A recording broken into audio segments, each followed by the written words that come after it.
Well, I'm joined now by Michal Baranowski, Director of the Warsaw office of the German Marshall Fund in Warsaw. And it's very good to talk to you. Let me ask you, first of all, what do you think about what has happened so far between Russia and Ukraine, and more importantly, Poland's key role in what has been happening? Well, what is happening is, of course, a bloody war that Russia has started and has moved to a stalemate in military terms, but of course, a war of attrition, very brutal towards civilians. So, we are seeing really, no question about it, the biggest conflict since World War II, the biggest migration crisis since World War II. And we are at the moment, it is sort of a moment that the war has to go one way or another. And the West, with the meetings yesterday, with the NATO summit, G7, is pushing clearly on Russia to step back and sit down eventually to the negotiation table to finish this bloody war. What do you think about Poland's role? I mean, do you think the way that Poland is viewed within Europe has changed over the last 30 days? What's the difference that this has all made? I do think that Poland's reputation, the picture of Poland has changed. On one hand, Poland's role is key as a bridge to Ukraine, both for the refugees coming out to Poland and to the rest of the EU, but also for the humanitarian aid as well as military aid going into Ukraine. I think clearly Polish society is now perceived as it should be, as a very open and kind to our brothers and sisters from Ukraine, from the East. And this is to quite a big contrast to how Poland was viewed during 2015 migration crisis, where the reaction of the government and to some extent also of the voters was quite different. So there is a big shift, and of course Poland is a key military player when it comes to the security of the eastern flank and when it comes to providing the aid to Ukrainians fighting this bloody war.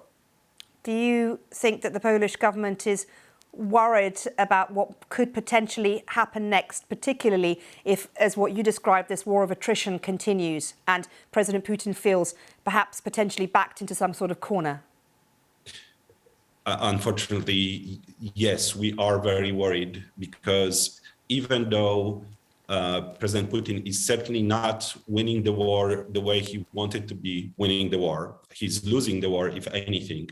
He's backed into a corner, but the conversation, chatter, intelligence about the use of chemical weapons has been very, very worrying, and that's unfortunately not something that can be excluded. Michal, let me keep you there for a second. Don't go anywhere. I want to take us to Rzeszów in Poland. Well, let's listen to what President Biden is saying to troops right now. We're a unique country in many ways, and we're the only country in the world not organized based on geography or ethnicity or religion or race or anything else. We're based on an idea. Literally the only country in the world based on an idea. That we hold these truths to be self-evident, that all women and men are created equal, endowed by their Creator with certain inalienable rights. Sounds corny, but it's the truth of who we are. We've never lived up to it, but we've never walked away from it. And the rest of the world looks to us. Because, we not only lead by the example of our power, but by the power of our example. And your generation combines both. The rest of the world looks at you and sees who you are. They see you are a multi-ethnic group of Americans that are in fact together and united in one resolve to defend your country and to help those who need help. That's why you're here. I spent a lot of time in Ukraine when I was a senator and vice president. I've spoken to the Rada in the days when they, in fact, didn't have what you'd call democracy, and was there in the Maidan when the former leader had to take off and head into Russia. And but the Ukrainian people have a lot of backbone. They have a lot of guts, and I'm sure you're observing it. And I don't mean just the military, which is we've been trained in since back when Russia moved into in the southeast Ukraine. but also the average citizen. Look at how they're stepping up. Look at how they're stepping up. And you're going to see when you're there, and some of you have been there, you're going to see women, young people stand in the middle of front of a damn tank, just saying, I'm not leaving. I'm holding my ground. They're incredible. But they take a lot of inspiration from us. And you know, a woman who just died, the Secretary of State, used to have an expression. She said, we are the essential nation. It sounds like a bit of hyperbole, but the truth of the matter is, you are the organizing principle around which the rest of the world the free world is moving.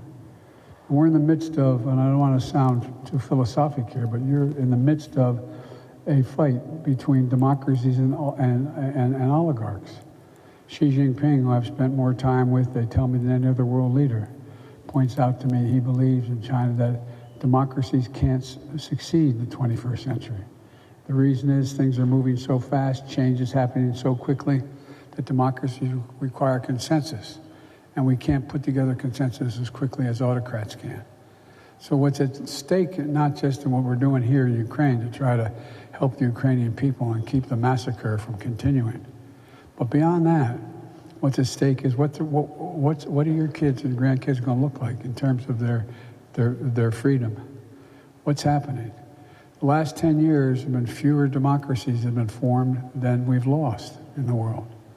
So this is what you're engaged in is much more than just whether or not you can alleviate the pain and suffering of the people of Ukraine. We're in a new phase. Your generation, we're at an inflection point. About every 4 or 5 generations that comes along and changes, fundamental change takes place. The world ain't going to be the same, not because of Ukraine, but I'm not going to be the same 10, 15 years from now in terms of our organizational structures. And the question is, who's going to prevail? Are democracies going to prevail and the values we share, or autocracy is going to prevail? And that's really what's at stake. So what you're doing is consequential, really consequential. And as I said to a group in the dining room, you all in the chow mess hall, the fact of the matter is that you are the finest, this is not hyperbole, you are the finest fighting force in the history of the world. Let me say it again. The finest fighting force in the history of the world. Part of the reason is you've had to fight so much for the last 20 years. It's for real. There are not many generations. You know, the greatest generation was my father's generation, your grandparents' generation, World War II generation.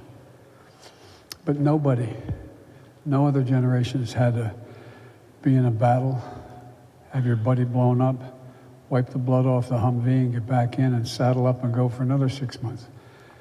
Second time I flew in, I've been in and out of Iraq and Afghanistan about 40 times, 30-some times, 38 times. And every time I'd go in, I'd see, like the last time I flew in, and I flew in I'm up in the cockpit when I was landing in Bagram.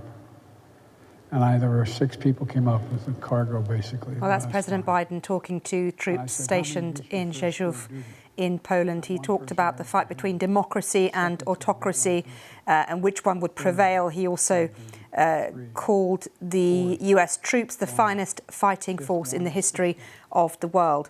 Let's bring our guest back, Michal Baranowski. Michal, thank you for staying with us. I wanted to ask you, President Biden's trip to Poland is significant, isn't it, in terms of bringing the two countries closer together? What has their relationship been up until now, and how important is this visit, do you think?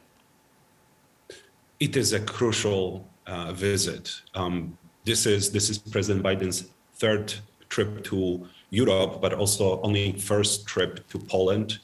At the same time, Poland is the only country that I can think of that was visited by all the key US national officials. Now, the president, earlier vice president, secretary of defense, and secretary of state. The visit is so important precisely because of what President Biden is talking about right now. The war in Ukraine is not a regional war. It's not a proxy war. It's a fight between democracies on one hand and autocracies on the other hand. Just this time we have a real front line. And for Poland, this is a war next door, but it's also existential for us. Ukrainians are our dear friends, but we also know that if Putin is not stopped in Ukraine, he will go further. Therefore, we all absolutely have this, it's the highest stakes to make sure that he fails in Ukraine and does not pose a threat neither to Ukraine nor to Article 5 territory within NATO. Do you think, Michal, there is enough support there for countries like Poland who are bearing the brunt very much of what is happening? Well, we are still in the beginning of the process. So my answer to you right now is not yet. The US and the alliance is moving very fast. I'm sure that you talk about it on the program, that there is 10,000 US troops already in Poland. But we are facing a totalitarian, semi-fascist Russia. I'm not even sure about the semi anymore. And what we need to see is really a change in the force structure of the alliance. NATO needs to bring much heavier forces to the border as well as air and missile defense, because for the moment, right now, Russia, unfortunately, with the war in Ukraine, with taking over Belarus, is a very powerful and a dangerous actor in our region. Okay, well, Michal Baranowski, Director of the Warsaw Office of the German Marshall Fund. It's been really interesting to get your point of view and your insight, so thank you very much. Thank you.